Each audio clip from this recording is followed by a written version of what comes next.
collections. We will address that this week. Whew. Well, let me tell you, it's been a crazy trip. And anyway, this week I wanted to talk about insurance. A lot of folks have asked me whatever happened with that. I've been mostly focused on health-based updates, but whatever happened with the bills and the insurance and ACA and Obamacare, same thing. Well, it turns out that it happened a while back, so I apologize for not telling everybody everything when it happened, but we got a lot on our plate right here. So even though I started the process of shopping for insurance in December, it didn't kick in initially, and well, they didn't officially start it till December 1st. So that means from December on, I would be covered. This was after, it took a while to get this information because I'm sure you understand that government agencies run at their own damn pace. So that was the first part. However, you may remember that the hospital time, that was in November. So what's one to do except panic? But again, smarter people than me prevailed and said that I can call and ask them to backdate the start date of the insurance. So I called and I asked, and of course, government agency, we won't call you, you should call us. So I called and asked, and they just put in the word, they just like sent the paper somewhere down the line. And that was it. So I checked in about a month later, nothing changed. But I did get information. That process can sometimes take months. So meanwhile, lots and lots of paper has been filling my mailbox of bills, collection letters, etc. And I'm not paying anything until I can get the whole deal. What's covered? What's not? Will it be covered? So trying not to freak out about all of it, And I called. It took like 2.5 months, maybe even closer to 3. But I kept calling like every 2-3 weeks, and they did officially backdate me to November. So that's huge. That's freaking huge. So that means I won't have to make the big scary deal with insurance. I won't have to freak out, panic, etc. Sell kidneys once the chemo's out of my system. That's great news. What that also means for the donations is that money is now basically my recovery money.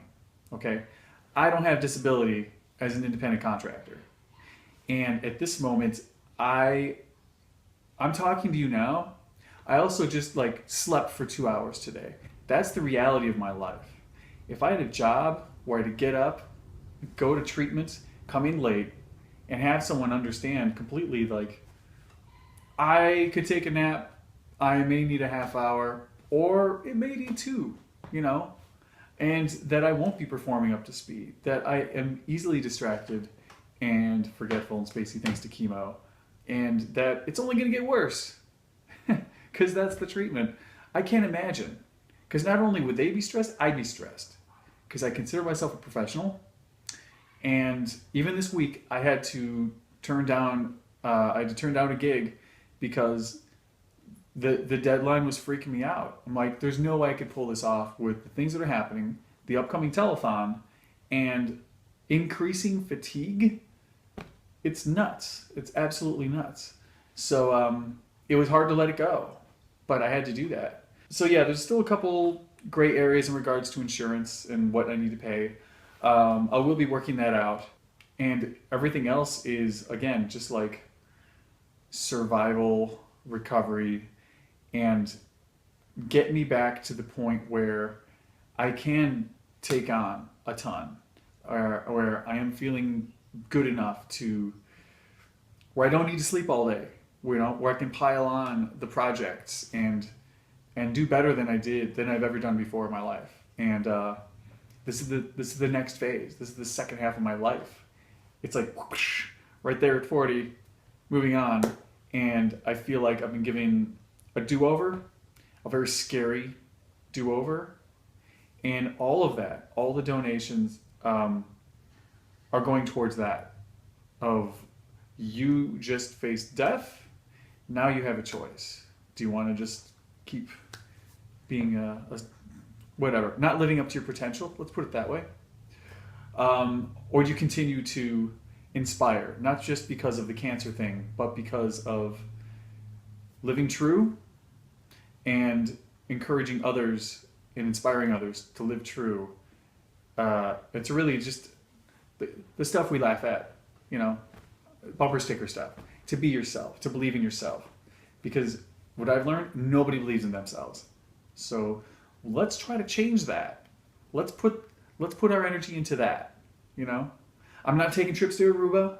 I don't do that. I'm not buying fancy clothes. I'm wearing a t-shirt my sister gave me in 7th grade. Okay? Not a very elaborate lifestyle. I don't really want that. But it's just going to be a while before I'm a fully functional, productive member of society. That's the reality. So, to that, thank you. And we will see you on, oh my God, next week for Bill's and Ed's Excellent Telethon. And hope you can keep helping me to get stronger and, help others through other tough times. So, thanks. We'll see you next week.